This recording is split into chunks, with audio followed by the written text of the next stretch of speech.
और इस बीच बड़ी खबर का रुख कर लेते हैं। दिल्ली पुलिस ने 5 बांग्लादेशियों को पकड़ा है। बांग्लादेशियों को पकड़ा गया है जो अवैध तरीके से दिल्ली में रह रहे थे। दिल्ली के अलग अलग इलाकों से अवैध रूप से इन 5 बांग्लादेशियों को पकड़ा गया है। पुलिस ने अवैध रूप से रह रहे 2 बांग्लादेशियों को सदर बाजार इलाके से पकड़ा है। तो लगातार देखिए पुलिस का ऑपरेशन घुसपैठियों के खिलाफ एक्शन ताबड़तोड़ देखने को मिल रहा है और सदर बाजार इलाके से जो अवैध तरीके से बांग्लादेशी रह रहे हैं उन्हें भी गिरफ्तार किया गया। कुल मिलाकर 5 बांग्लादेशियों की गिरफ्तारी आज हुई है और एक्शन इसी तरह से जारी रहेगा। अखिलेश जी इस वक्त हमारे साथ जुड़े हुए हैं। अखिलेश जी, लगातार अभियान चलाया जा रहा है और जो अवैध रूप से लोग रह रहे हैं, बांग्लादेशी रह रहे हैं, उनको पकड़ा जा रहा है। पूरी खबर पर विस्तार से जानकारी दीजिए।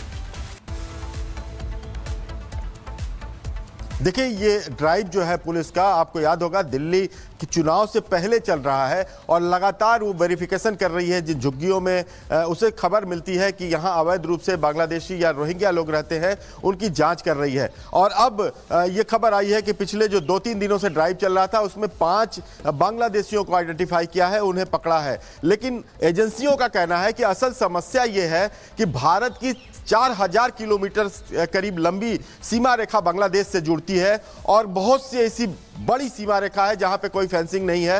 वो कई राज्यों में घुसपैठ करते हैं और उसके बाद दिल्ली आते हैं और उसके बाद इनके पकड़े जाने के बाद असल समस्या तब शुरू होती है कि इन्हें डिटेंशन सेंटर में रखा जाता है। ये गलत नाम से इंडिया में डॉक्यूमेंट्स बनवा लेते हैं, गलत नाम से रहते हैं। इनको बांग्लादेश में ये कहाँ के रहने वाले हैं वो वेरीफाई करना पड़ता है, उसके बाद इनको डिपोर्ट करना पड़ता है। तो ये पकड़े जाने के बाद इनको डिपोर्ट करने की जो प्रोसेस है उसमें काफी लंबा वक्त लगता है और एजेंसियों की समस्या यही है कि जो प्रोसेस है वो काफी मुश्किल हो जाता है क्योंकि बांग्लादेश और इंडिया के जो लोग हैं उसमें ये काफी अच्छी तरह से घुल मिल जाते हैं। इनका पहचान करना मुश्किल हो जाता है और गलत जो डॉक्यूमेंट्स इंडिया में जिस नाम से बनवाते हैं और असल नाम इनका पता करना भी काफी मुश्किल होता है। तो एजेंसियां लगातार इस पर काम कर रही है, लेकिन दिल्ली पुलिस का ड्राइव जो है वो लगातार आपने देखा होगा कि वो चेकिंग कर रही है, अलग अलग इलाकों में चेकिंग कर रही है। देखिए, मुश्किल तो है क्योंकि पहचान बदलते हैं, फर्जी दस्तावेज बनाते हैं, लेकिन पुलिस पूरे एक्शन मोड में जो नजर आ रही है, हड़कंप की स्थिति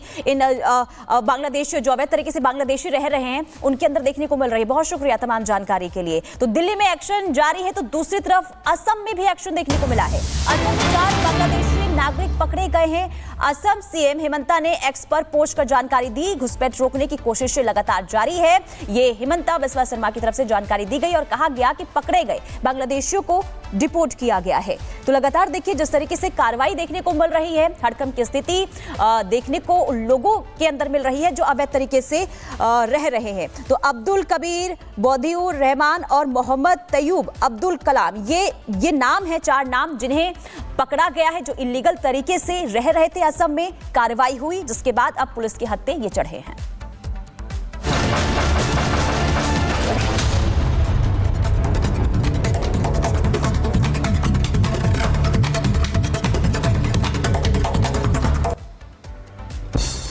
और अब रुक करेंगे रफ्तार अंडरकास्ट से 2 दिनों के दौरे पर मॉरिशस पहुंचे पीएम मोदी। एयरपोर्ट पर पीएम मोदी का भव्य स्वागत हुआ।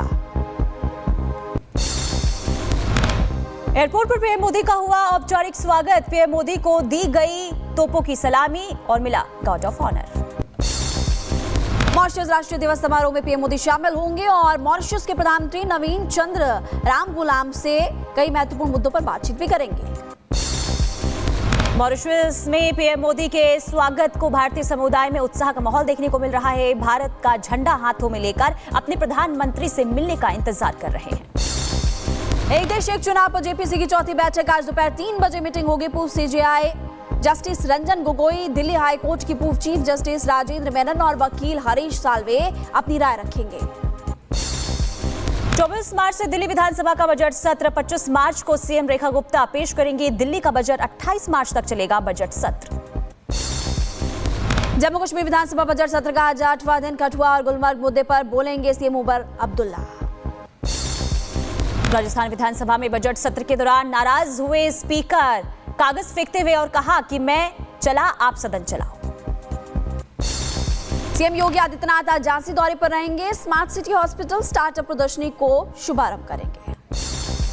नेपाल में राष्ट्रहित समर्थक रैली में लगी सीएम योगी आदित्यनाथ की तस्वीरें। हवाई अड्डे के बाहर सैकड़ों समर्थकों ने स्वागत किया। कुछ समर्थकों ने ज्ञानेंद्र की तस्वीर के साथ दिखाई योगी की तस्वीर। आरएसएस महासचिव दत्तात्रेय होसबोले ने ग्रेटर नोएडा में पुस्तक विमोचन कार्यक्रम में हिस्सा लिया और कहा, नई पीढ़ी को सनातन और संस्कृति से जोड़ना जरूरी। ईडी रेड के खिलाफ आज पूरे छत्तीसगढ़ में प्रदर्शन करेगी कांग्रेस। भूपेश बघेल के घर ईडी रेड के विरोध में केंद्र सरकार और जांच एजेंसी का पुतला करेगी दहन। छत्तीसगढ़ में ईडी की टीम पर हमला। पूर्व सीएम भूपेश बघेल और उनके बेटे चैतन्य के ठिकानों पर छापेमारी करने के लिए टीम गई थी। निकलते गाड़ियों पर कांग्रेसी कार्यकर्ता चढ़ गए। कोयला घोटाला, शराब घोटाले के मामले में रेड पड़ी थी। ईडी पर हमले को लेकर बोले डिप्टी सीएम अरुण साव, भूपेश बघेल के कार्यकर्ताओं ने ईडी पर पथराव किया, ये उचित नहीं है, जांच एजेंसी को अपना काम करने देना चाहिए। कांग्रेस के कार्यकर्ताओं ने, भूपेश बघेल जी के समर्थकों ने ईडी पर पथराव किया, घर पे के पास इकट्ठे हो गए, ये उचित नहीं है, जांच एजेंसी को अपना काम करने देना चाहिए। ईडी के रेड पर बोले भूपेश बघेल, विधानसभा में सवाल पूछना अपराध हो गया है। हमारे घर से 30 से 33 लाख रुपए मिले हैं जो मेरी पत्नी, बेटा, बहू और बेटियों के हैं। छत्तीसगढ़ शराब घोटाला मामले में ईडी ने चैतन्य बघेल को समन जारी किया है। ईडी ने पूछताछ के लिए चैतन्य को आज पूछताछ के लिए बुलाया है। ईडी के छापे पर पूर्व उप मुख्यमंत्री टीएस सिंहदेव का बयान और केंद्रीय एजेंसियों के जरिए दबाव बनाने की कोशिश कर रही सरकार। कोई क्लू होता तो कार्रवाई करके, गिरफ्तार करके, बंद करके सजा नहीं दिलवा देते। इतनी ईडी ने कार्रवाइयां की हैं, क्लू क्या है? एक संदेह व्यक्त करके आप किसी को जेल में बंद कर सकते हो क्या? महिला अपराध पर बोले राजस्थान के गवर्नर हरिभाऊ बागड़े, रेप करने वालों को नपुंसक बनाकर छोड़ देना चाहिए ताकि अन्य लोग भी ऐसे जघन्य अपराध करने से बचें। ऐसे जो दुष्कर्म करते लोग, उसी को भी वही कायदा बनाए और उसको करके छोड़ दिए। और गुलमर्ग में विवादित फैशन शो में मौजूद थे जम्मू कश्मीर सीएम उमर अब्दुल्ला के बेटे जहीर और जमीर। उमर के चाचा के होटल में रुके थे। शो के आयोजक शो को लेकर जम्मू कश्मीर विधानसभा में जमकर बवाल हुआ।